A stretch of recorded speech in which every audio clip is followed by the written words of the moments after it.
Jordan, wonderful question. What amount of data bias do you think is acceptable? So for the general audience, let me take a step back and define what we even mean by bias. Bias here, we're using a technical sense in terms of statistical bias. In ordinary English, a bias might refer to a tendency. John, you're always doing economic analysis. Are you biased towards economics?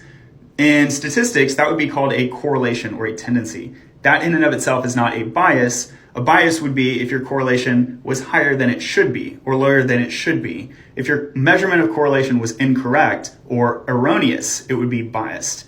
But the correlation by itself, totally fine in a technical sense. Here's another way that bias would basically not be acceptable, and it's also not the technical definition of bias. Hey John, we know that you have this conclusion that you already have in your mind, and you're trying to sneak it in, and you're just trying to put a veneer of statistics over the top.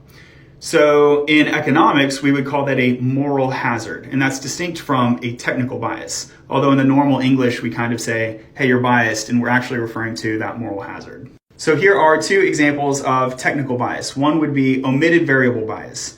Say I'm doing a regression between gender and the tech industry, and I just do a simple regression, one-on-one, univariate regression, but there's actually a bunch of other things that matter, like, for example, personality or risk aversion.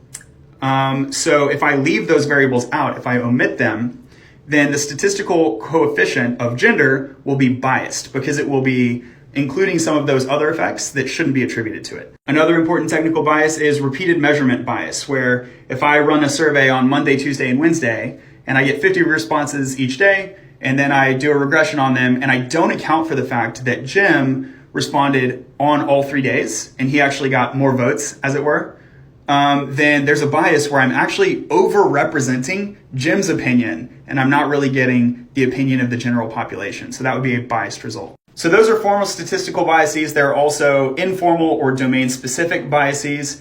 In economics, this would include anti-market bias, anti-innovation bias, anti-foreign bias, self-similarity bias.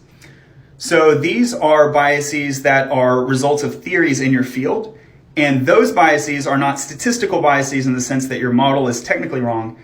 What they mean is that there's a disproportionate impact between the expected result and the observed result. So if I give somebody $10 and I observe how they spend it, there's going to be a systematic difference compared to if I just ask them by survey, by questionnaire, hey, how would you spend $10? In economics, we've observed that there's a theoretical bias there. And specifically, people respond by questionnaire that they're much more willing to spend money than they in fact are when you observe them with their cash in their wallet. So with all that background, there's situations in which an optimal decision uses 100% biased data. Follow for part 2, I'll give you a specific example, much more to talk about.